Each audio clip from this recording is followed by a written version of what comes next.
हमारे यहाँ ये हुआ है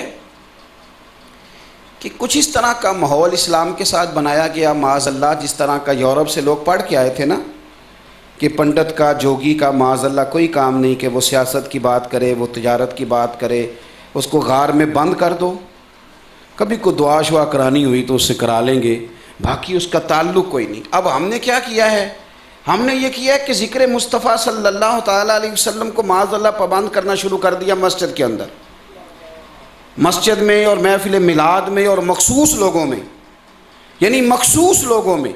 और ज़िक्र करने वाले भी कई मेरी तरह के ऐसे हैं जो मखसूस लोगों में ज़िक्र करना पसंद करते हैं।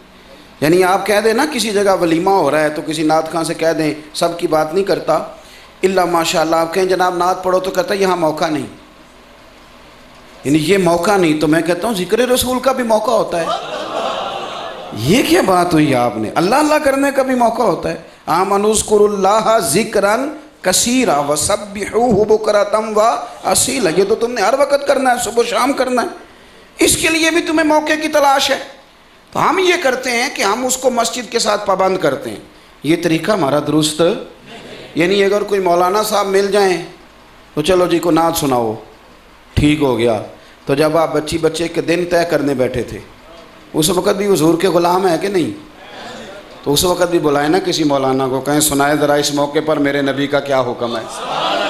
ये भी ज़िक्र रसूल है, इस पर भी तवज्जो करें। हर मौके पर, यानी हर मौके पर। हज़रत उस्मान गनी रदी अल्लाह ताला अन्हु ना जा रहे थे, बरादरी के लोगों ने मीटिंग में बुलाया,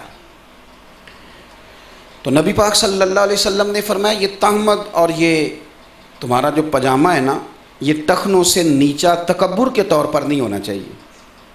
अगर तकब्बुर की वजह से कुछ लोग ना, आप तो खैर शहर में रहते हैं, मैं पेंडू हूँ, तो मैंने देखा है कि वो जो पुराने ज़माने में लोग होते थे ना, तो वो जब तामत पहनते थे तो वो नीचे करके बांधते थे, कई दफ़ा तो वो ज़मीन से ना घसीटता जाता था, मट्टी भी साथ। ये तकब्बुर की, कपड़ा महंगा था, आपको पता है वहाँ अरब शरीफ में तो कफन के लिए लोगों को कपड़ा नहीं मिल रहा था, महंगा था। तो जो चौधरी बंदा होता था, मालदार, वो ज़रा लंबा कुर्ता पहनता था। तो नबी पाक सल्लल्लाहु अलैहि वसल्लम ने मना फरमाया जिसने तकब्बुर के तौर पर ये काम किया, उसका उतना कपड़ा, ये ना समझे मेरे वजूद पे है, वो उतना कपड़ा जहन्नुम में है। हज़रत उस्मान गनी रदी अल्लाह ताला अन्हु मालदार आदमी है, बरादरी की मीटिंग में तशरीफ़ ले जा रहे थे, लेकिन थोड़ा पजामा ऊंचा था, तामर ज़रा ऊंचा था। आपका एक अजीज़ मिल गया तो कहने लगा, उस्मान मीटिंग में जा रहे हो यार, मसला बरादरी का है, यानी ज़िक्र रसूल सिर्फ़ अहले मिलाद तक महदूद नहीं, सिर्फ रबीउल अव्वल शरीफ तक महदूद नहीं। उन्होंने कहा जनाब अब बात आ गई है बरादरी की। वो बात ठीक है कि आपके महबूब ने मना फरमाया है कि टखनों से ऊंचा रहना चाहिए, पर बरादरी की मीटिंग है और शरीक जमा होंगे और रकीब जमा होंगे, और वो कहेंगे कि देखो उस्मान अब कंजूसी करने लग गया है, थोड़ा कपड़ा ख़रीदता है, तो लिहाजा ठीक है, बाहर निकलोगे ना जब। मेरी बात की समझ आ रही है कि नहीं? मैं क्या करूं, मैं किस तरह ये बताऊं आपको कि बहुत सारे दीनदारों का पता ही तब चलता है जब उनके घर में शादी होती है। दीनदारी का पता ही तब चलता है जब घर के अंदर सारी बरादरी जमा होती है। इश्क रसूल तो उस दिन समझ में आता है, मस्जिद में तो सारे ही आशिक रसूल हैं। इश्क का पता तो तब चलेगा जब दुकानदारी करेंगे, इश्क का पता तब चलेगा जब लेन देन करेंगे, इश्क का पता तब चलेगा जब दयानतदारी का मुजाहरा करेंगे। तो फरमाया कि मैं, आप गौर करेंगे जी मेरी बात पर। हज़रत उस्मान गनी रदी अल्लाह ताला अन्हु से कहने लगे कि फ़िलहाल आप कपड़ा नीचा कर लें, बरादरी की मीटिंग में जाएं, और वहाँ से जब लौट आए ना तो फिर आप बेशक जो मर्ज़ी कीजिएगा, वरना वो लोग ताना देंगे। तो ये बात अब हमारे बच्चे भी हमें कह देते हैं कि ज़माना बदल गया जी, थोड़ा सा कर लें, कोई निजी दुनियादारी भी रखनी पड़ती है। ये सारे मशवरे मिलते हैं। जब हज़रत उस्मान गनी से कहा ना, तो हज़रत उस्मान गनी रदी अल्लाह ताला अन्हु जब इश्क सिखाता है आदाब खुद आगाही, फिर खुलते हैं ग़ुलामों पर इसरार शहनशाही। हज़रत सैयदना उस्मान गनी रदी अल्लाह ताला अन्हु फरमाने लगे, क्या कहा तुमने, बरादरी की मीटिंग है और बरादरी मुझे ताना देगी? आप फरमाने लगे, सुन, मुझे तुम्हारी बरादरी की ज़रूरत नहीं, मुझे मदीने वाले रसूल की ज़रूरत है, मुझे अपने नबी की हाजत है, तुम्हारी ज़रूरत नहीं। और फिर मानने लगे सुन तुमने तो बुलाया तो मैं आ गया हूँ, वरना अगर तुमने मेरी बरादरी देखनी है तो वो देख काले रंग वाला हबशी गुलाम जा रहा है, वो मेरी बरादरी है, वो मेरा कबीला है, इसलिए कि मेरे नबी का कलमा पढ़ता है। तो हम लोगों ने क्या किया कि हमने ना, और आपने नाराज़ नहीं होना, अब तो जिक्र करने वाला, अब तो इश्क भी लोगों का खुला डुला है, यानी इश्क भी मर्जी का है, इश्क पाबंदी नहीं। हालांकि जो आशिक होता है वो हमेशा अपने माशूक का पाबंद होता है। कोई नहीं समझ आई आपको मेरी बात? अगर वो उसका पाबंद नहीं होगा तो वो आशिक रहेगा ही नहीं, अगर उसे तंग करेगा तो वो आशिक रह सकता नहीं। आप मेरी बात को समझे, माशूक का आशिक हमेशा पाबंद होता है। आप पढ़ लें, आप देख लें, सारी दास्तान इश्क, दीनी दुनियावी हकीकी मजाजी सारी खोल लें, जो माशूक ने कहा आशिक ने वही किया, जो उसने कहा उसने किया। ये बड़े अजीब किस्म के आजकल आशिक पैदा हुए हैं।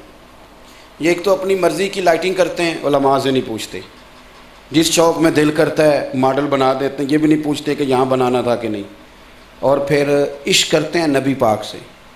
और हाल ये है कि रात को औरतों को लेके जाते हैं मॉडल दिखाने के लिए, औरतों को, वो मकाम जो मकाम में खौफ है, जहाँ नबी पाक सल्लल्लाहु ताला अलैहि वसल्लम ने सख्त ताकीद कर दी कि ये काम करने की तुम्हें इजाज़त फरमाया। ये जो तुम्हारा बुरी नज़र से किसी को देखना, ये तो शैतान के तीरों में से एक तीर है, उसके वारों में से एक वार है। कि तूने किस किस्म का इश्क किया है कि तुम माशूक की मर्ज़ी के ख़िलाफ़।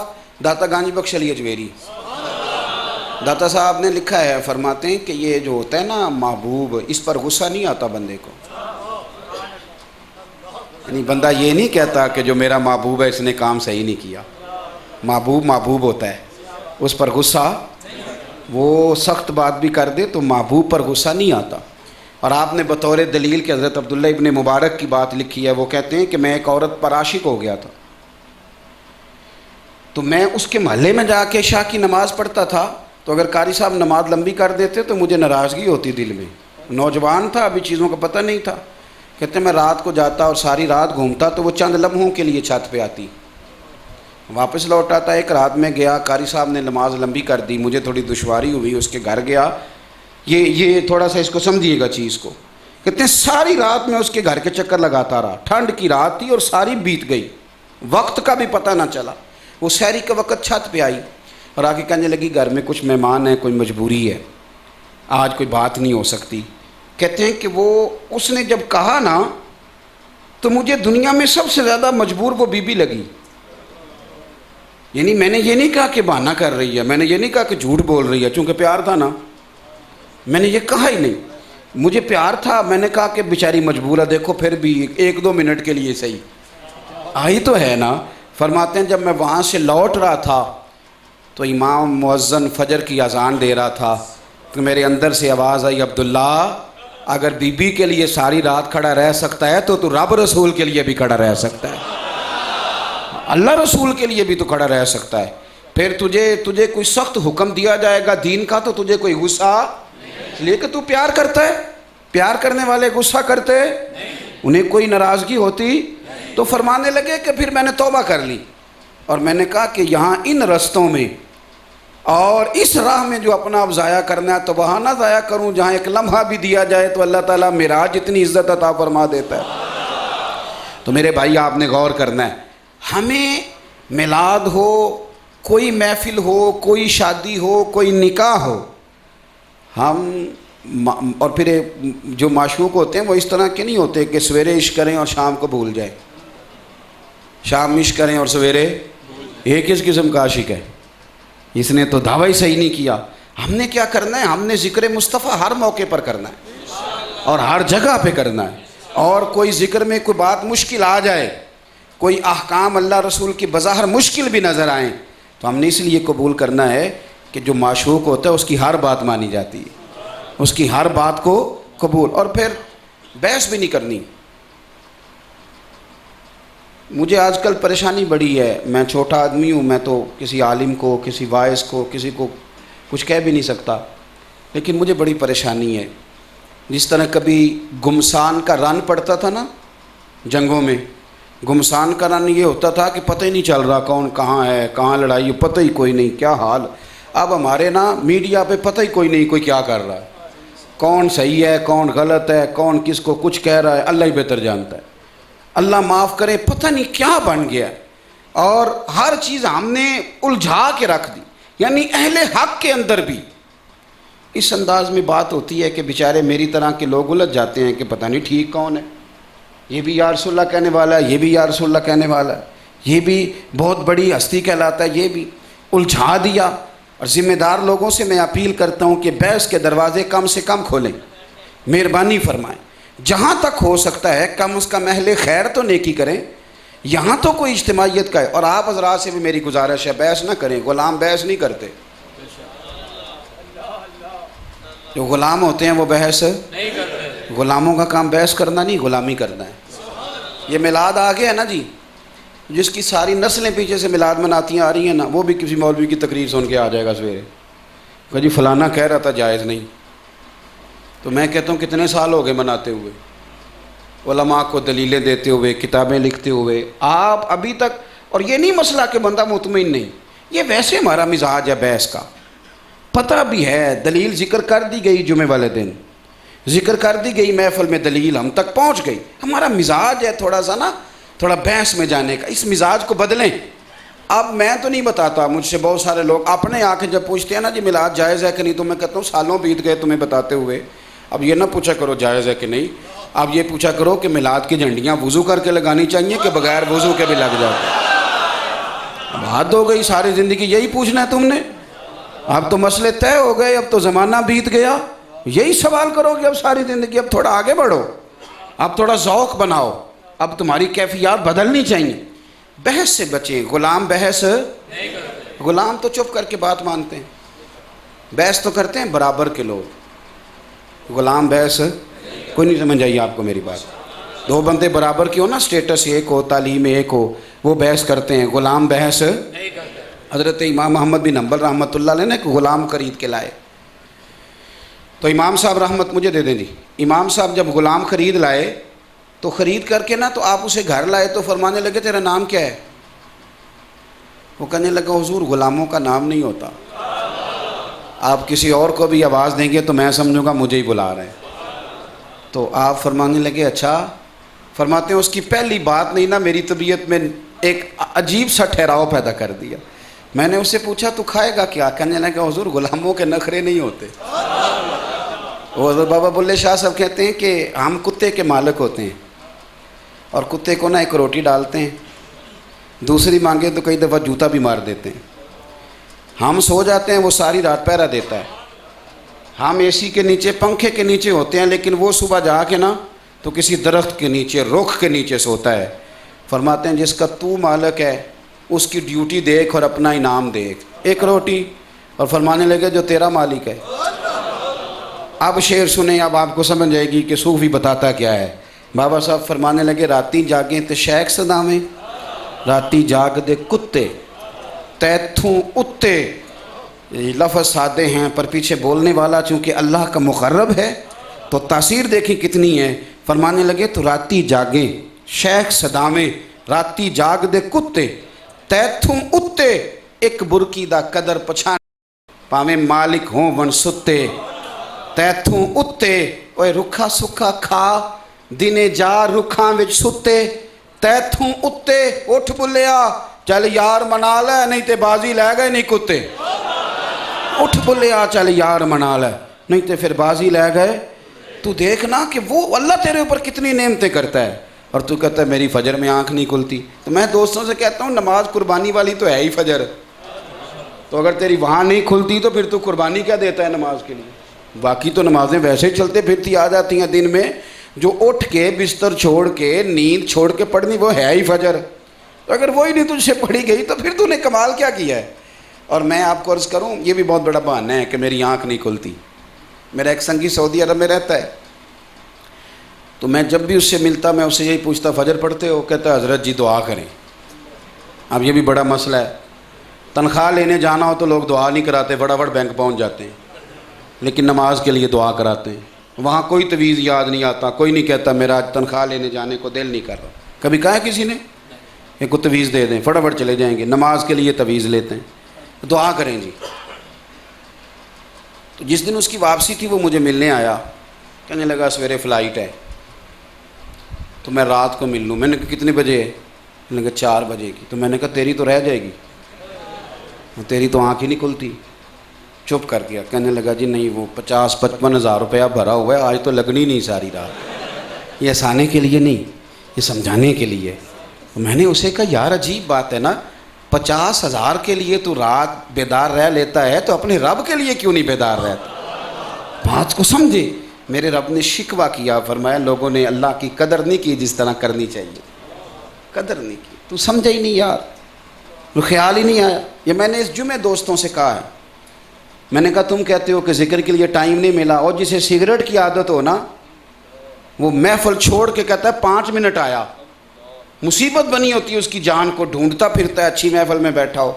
सिगरेट वाला जाके किसी कोने में अपने मन की प्यास बुझाता है, तू तो दरूदो सलाम वाला है, और तुझे प्यास ही नहीं लगी दरूद शरीफ की, ये तड़प ही नहीं हुई अल्लाह के जिक्र की, तूने मिजाज ही नहीं बनाया। बस चूँकि बात ख़त्म करनी है, हज़रत इमाम अहमद बिन हम्बल कहते, मैंने उससे पूछा तेरा नाम? कहने लगा हुजूर ग़ुलामों का नाम नहीं होता, आप किसी और को भी आवाज़ देंगे तो मैं समझूंगा मुझे ही बुला रहे हैं। फरमाया खाएगा क्या? कहने लगा हुजूर ग़ुलाम के नखरे नहीं होते, आप जो खिलाएंगे मैं चुप करके खा लूँगा। इमाम साहब फरमाते हैं मुझे वजद हो गया उसकी बातों से। मैंने कहा कमरा पहचान ले कहाँ रहेगा? कहने लगा हुजूर फिर आपने कहा ग़ुलामों की मर्ज़ी नहीं होती, आप इशारा करें यहाँ सो जा, मैं चुप करके सो जाऊँगा। हमने न कभी कतरे पे गौर किया और न दरिया देखा, बस जहाँ तेरी झलक देखी वहीं डूब गए, आप हुक्म करें मैं सो जाऊँगा। तो इमाम साहब फरमाते हैं उठ यार मेरे सीने से लग और जा, तू आज़ाद है, तू ग़ुलाम नहीं, तू तो आका बनने के काबिल। तो मेरी अर्ज़ सुने, मेरी अर्ज़ सुने। ये मिलाद शरीफ का महीना आया, मेहरबानी फरमाएं आप हज़रात थोड़ा ज़ौक़ पैदा करें। एक तो मिलाद सारा दुरूद शरीफ पढ़ के गुजारें, और महफ़िल मिलाद भी करें तो बड़े ज़ौक़ से करें। यानी मुझे कुछ लोगों को टाइम देने बड़ा मज़ा आता है, बहुत ज़्यादा मुझे शौक़ होता है। और बाज़ लोग ऐसे होते हैं कि उनकी तबीयत, हालांकि वो सूफ़ी दरवेश आलिम मौलवी नहीं होते, पर उनकी तबीयत, यानी कई दफ़ा कुछ लोग आते हैं कहते हैं पीर साहब मैं ना छोटा सा काम करता हूँ और मैं हर महीने ना 2-4 हज़ार रुपया बचाता हूँ, और मैं फिर ना साल के बाद अपने नबी का मिलाद मनाता हूँ। आप यकीन करें कि वो ना एक अजीब सा ज़ौक़ महसूस होता है कि यार कमाल नहीं हो गई। यहाँ बहुत सारे लोग हैं जो गाड़ियाँ खड़ी करेंगे, कहेंगे मिलाद का चंदा दो। गाड़ियाँ ये ना करें, ये नहीं करें, इसलिए कि हमने तो बड़े अरसे से बताया है कि हम नबी पाक के नाम का खाते हैं। तो सारा साल हुजूर के नाम का खाना और मिलाद को भिखारी बना देना, 5-5 रुपये इकट्ठे करना, जाने भी कुर्बान हुजूर के मिलाद के लिए। तो इसलिए पहली बात तो यह है कि कौम से कहना ही ना पड़े, वो खुद आए कि जनाब ये हमारा हिस्सा लें, हुजूर का मिलाद आ गया है, बताएं कहाँ इसको लगाना है। पहली बात ये, खूब ज़ौक़ से महफ़िल मिलाद करें और उसमें दुरूद शरीफ पढ़ें, उसमें हुजूर के फ़ज़ाइल सुने, कमालात सुने। कोई बहुत बड़ा ज़बरदस्त ख़तीब बुलाने की ज़रूरत नहीं है। आपके जो इमाम साहब हैं, कोई तालिब इल्म दीन का, किसी मदरसे का, और तालिब इल्मों की वैसे भी हौसला अफजाई हो जाएगी अगर आप ये नेकी करेंगे तो, उसको बुलाएं, उसे कहें यार तुझे जो भी हुजूर की फजीलत आती है तू सुना, और जिस रंग में सुना सकता है सुना, हमें क्या लगे, हमने तो महबूब की बात सुननी है। तो आप सहीउल अकीदा लोगों को दावत दें और मिलाद शरीफ की बज़्म करें। दूसरी मेरी गुजारिश ये है कि मिलाद का लंगर छतों से नहीं फेंकना। दोस्तों की दावत करते हो तो शापर छत से फेंकते हो, ये तेरी दावत पकाई है तो ये ले, तो ये तो मदीने वाले के नाम की दावत है। कम अज़ कम प्लेट में रख के खाना खिला दें। और मेरी गुजारिश है, कुछ सहाबा ना जिहाद पे जाते थे तो हज़रत उमर फ़ारूक रज़ी अल्लाह तआला अन्हु उनके घरों पे जाके दस्तक देते थे, फरमाते थे कोई काम है तो बताओ मैं तुम्हारा कर देता हूँ, क्योंकि तुम्हारे गरीब लोग जो गुरबा हैं, अगर उनको थोड़ा सा वक़ार मिल जाए। मैं क्या करूँ कि मेरी महफ़िल मिलाद की सदारत भी वो करता है जिसने 50,000 महफ़िल में दिया हो, और यहाँ ऐलान होता है स्पीकर से फ़लाने साहब आगे आ जाए, फ़लाने साहब, यानी सियासतदान तो पहले ही अहमियत नहीं दे रहे थे माड़े बंदे को, तो अब महफ़िल मिलाद में भी वो फ़ारग हो गया। फ्रंट सीट पे वो बैठेंगे जिनके हाथों में नोटों की दथी है, वो ज़रा अगली सीटों में बैठेंगे, उनको फिर इश्क़ रसूल की डिग्रियाँ मिलेंगी। तो मेरी गुजारिश है कम अज़ कम जो आदमी आपने देखा है कि 30 साल हो गए मस्जिद खोलता है, सफाई करता है और बेचारे की फ़ोटो भी कभी नहीं आई और मस्जिदों में ड्यूटी करता है, तो मेहरबानी करें उसको भी कभी फ्रंट सीट पे बिठाएं, महफ़िल मिलाद। गुरबा को ज़रा आगे बिठा के खाना खिलाएं, उनके साथ ज़रा प्यार करें, उन्हें ज़रा तवज्जो दें। वो पूछें क्या हुआ है तो उन्हें कहें कि हुजूर का मिलाद आया है। और महफ़िल मिलाद का को मकसूद ही गरीब की बात करना है। ये बहुत सारे लोग हैं जो कहते हैं कि मिलाद शरीफ ना करो, गरीबों को दे दो। तो मैं उनसे भी अक्सर कहा करता हूँ कि यार आप गलत फहमी का शिकार हैं। देखो यही तो वो महफ़िल है जहाँ बात ही गरीबों की होती है। कोई भी ख़तीब छोटे से छोटा जब मिलाद का जिक्र छेड़ता है तो वो कहता है नबी पाक गरीबों के गरीब नवाज बन के आए। तो यही तो गरीब परवरी का जिक्र होता है। तो ये महफ़िल बंद कराने का आपका मकसूद गरीब के हुकूक पामाल करने वाली बात, तो यही तो जिक्र होता है। तो मेहरबानी फरमाएं इस पर एक तवज्जो दें। एक गुजारिश मेरी और है आपसे, आपको पता है कि मिलाद शरीफ में गरीबों का भी जिक्र होता है और बेटियों का भी बड़ा ही जिक्र होता है। यानी बार बार कहा जाता है कि हुजूर के आने से पहले बेटियां जिंदा दफन होती थी। सुनते हो ना ये बात?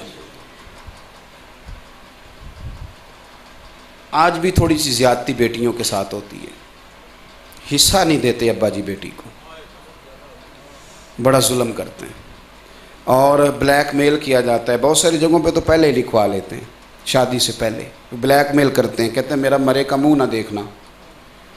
तो मेरा ख्याल है इतना जालिम आदमी जो बेटी का हक मार के बैठ जाए उसका मुंह वैसे भी नहीं देखना चाहिए। तो ज़रूरी है उसका मुंह देखना जिसने हक मार लिया और इस तरह मारा ब्लैकमेल करके। तो मेरा ख्याल है कि इस महफ़िल मिलाद पे ज़रा ये वाली तहरीक भी पुरजोर करें। और बेटी का हक सिर्फ उसने नहीं देना जिसकी 4 मुरब्बे ज़मीन है, 5 मरले के घर में भी बेटी का हक होता है, उसका वहाँ भी हक होता है। रब्बा कहता है तेरी शादी कर दी थी तो बेटे को कारोबार नहीं शुरू करा के दिया जो उसने ज़ाया किया था, फिर दोबारा कराया, फिर तीसरा कराया, फिर बाहर भेजा तो वहाँ से भी आ गया, वो जितने मर्जी ज़ाया कर दे। तो अब्बा जी गिनते ही नहीं और बेटी बेचारी का हक मार के बैठ जाते हैं। तो इस पर थोड़ी तवज्जो करनी है आप। और भाइयों से मैंने गुजारिश करनी है, भाइयों से, वो भाई जिनको यारों के साथ गप्पे मारने के लिए बैलेंस मिल जाता है और रोटी खानी हो ना कि चलो आज लाहौर चलते हैं खाना खाने, तो उन्हें गाड़ी भी मिल जाती है, दोस्त भी मिल जाते हैं, लेकिन बहन बेचारी इंतज़ार करती रहती है। वो कहती है चलो एक फ़ोन ही कभी कर दे, कभी आ ही जाए। मैं हमेशा कहता हूँ कि बीवी को 1 लाख रुपया दोगे ना छोटी ईद पे शॉपिंग करने के लिए, तो कहेगी तूने को नोखे नहीं दिए, सारा ज़माना ही देता है। लेकिन पुराना सूट दे आओ बहन को जाके, पुराना, तो सारे मोहल्ले की बीवियों को बताएगी मेरा भाई बड़ा अच्छा है, हर ईद पे आता है। तो हमारे लिए सब ईदों से बड़ी ईद ईद मिलादुन नबी है। तो कोशिश करेंगे भाई कि चलो इस ईद पे 12 से पहले पहले बहन को मिल के आएँ, जाके करेंगे कोशिश इंशाअल्लाह। चले आप हाथ खड़े ना करें, आप अपने दिल से वादा करें, मेरे साथ ना करें, थोड़ा सा मिलें, बेटियों को मिलें, इनके सरों पर ना थोड़ा दस्ते शफ़क़त रखें, थोड़ा इनसे प्यार करें और थोड़ी मोहब्बत करें। और जो हमारे घर आई है वो भी किसी की बेटी है, इस तरह करें कि 12 रबीउल अव्वल से पहले पहले इतनी नेकी करें कि उनकी भी थोड़ी थोड़ी कोताहियाँ माफ़ करें।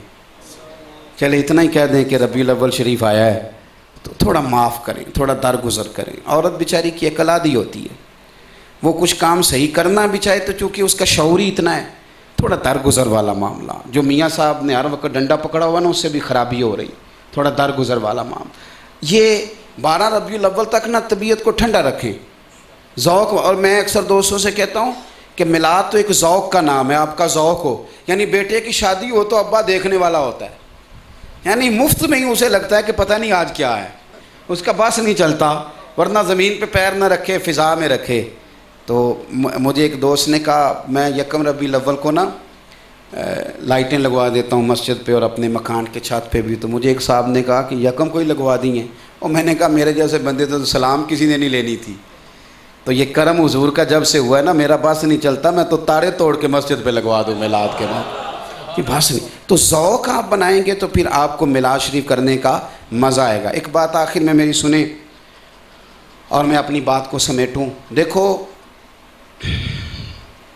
नबी पाक सल्लल्लाहु अलैहि वसल्लम की सारी शानें हैं, पर हुजूर सैयद आलम सल्लल्लाहु अलैहि वसल्लम ने अपनी जिस शान का बार बार इजहार किया ना, वो ये है कि वदायन इलल्लाहि बिइज़्निही व सिराजम मुनी। हुजूर ना दाइये इलल्लाह बन के आए। आजकल एक और बड़ी अजीब बीमारी शुरू हुई है, कुछ ये अनपढ़ किस्म के पीर हज़रात इल्ला माशाअल्लाह, और कुछ कवाल और कुछ अदीब और कुछ शायर और अब कुछ सियासतदान भी, उन्होंने एक नई बहस छेड़ी है कि जी सारे रूप अल्लाह के ही हैं, और जो जिसको भी पुकारता है किसी न किसी रंग में अल्लाह को ही पुकारता है। सुनते हैं आप भी ये बातें कि सारे रूप, आप मेरी बात को समझ लें और अच्छी तरह समझ लें, अगर सारे रूप अल्लाह के ही थे और पुकारने वाले अल्लाह को ही पुकार रहे थे तो फिर नबी पाक ने बुतों के ख़िलाफ़ जिहाद क्यों किया? पुकार तो वो भी किसी को रहे थे ना। खालिस तौहीद इस्लाम का मिजाज है। और ये जो कच्चे पक्के नज़रियात हैं ना कि बाबा कह गया था तो तवीज़ आ गए, तो ये हम तो कायल हैं तवीज़ों के, मैं भी लिख के देता हूँ, लेकिन खुदारा आप अपने नज़रियात को, नबी पाक सल्लल्लाहु अलैहि वसल्लम नज़रियात की हिफाजत पर बड़ा इसरार करते, ज़ोर देते। हुजूर के साहिबजादे का विसाल हुआ तो उसी दिन चांद ग्रहण सूरज ग्रहण हो गया, ये मुस्लिम शरीफ है। तो कुछ लोगों ने कहा कि आज हुजूर का बेटा गया है तो सूरज को भी ग्रहण लग गया। बड़ी तकलीफ़ थी सरकार दो आलम सल्लल्लाहु अलैहि वसल्लम को, बज़ाहिर आँखों में आंसू थे, लेकिन इसके बावजूद हुजूर ने लोगों को मस्जिद में जमा फरमाया और जमा करके फरमाया, मियाँ ये सूरज ग्रहण का ताल्लुक़ किसी की मौत से नहीं होता, ये तो अल्लाह की निशानियों में से निशानी है। अक़ायद की हिफाजत। हज़रत आयशा कहती हैं नबी पाक सल्लल्लाहु अलैहि वसल्लम के साथ को बंदा अगर ज़्यादती करता तो हुजूर माफ़ कर देते, लेकिन अगर कोई दीन की हद तोड़ता तो हुजूर जलाल फरमाते। हुजूर दाइये इलल्लाह। हमने क्या करना है? हमने गौर करना है कि हमारे घरों में, घरों से बाहर जो हुदूदुल्लाह की तेज़ी से पामाली हो रही, उस पर हमने थोड़ा थोड़ा अपने आप को खड़ा करना है। यार अपने अब्बा के लिए किसी से नाराज़ हो जाते हो तो दीन के लिए भी नाराज़ हो के देखो, कभी थोड़ा सा दीन। और बुग़्ज़ रखना भी दीन है। मन अहब्बा लिल्लाहि व अबग़ज़ा लिल्लाह, सही हदीस में लफ्ज़ हैं कि किसी से मोहब्बत किया कर अल्लाह की रज़ा के लिए, और बुग़्ज़ भी रखा कर अल्लाह की रज़ा के लिए। अदावत रखना भी इस्लाम है, पूरा बाब है बुखारी में, अहब्बु लिल्लाह व अबग़ज़ा लिल्लाह, पूरा बाब है, एक दो हदीस नहीं। तो मेरे भाई थोड़ा थोड़ा हमने, मेरा बात करने का मकसद ये है कि कम अज़ कम आज सवेरे ही जाके कह दें, आज ही घर जाके कह दें कि भाई बग़ैर पर्दे के अब घर से नहीं निकलना, इसलिए कि ये हुदूद हैं जो मेरे नबी ने बयान फरमाई। हुजूर का मिलाद आ गया है, अब मैंने हुजूर का जिक्र करना है तो मुझे पता तो होना चाहिए कि मेरे घर के अंदर भी उसकी कोई पाबंदी हो रही है। थोड़ी सी मेहरबानी करें। दुआ करता हूँ जो मैं कह सका अल्लाह उसे कबूल फरमाए। दौरान गुफ्तगू जहाँ हम भूल गए अल्लाह हमसे दरगुज़र फरमाए। आप ये बड़ी मोहब्बत के साथ आप लोग तशरीफ़ लाए हैं, यकीनन बहुत सारे संगी मिलना चाहते हैं।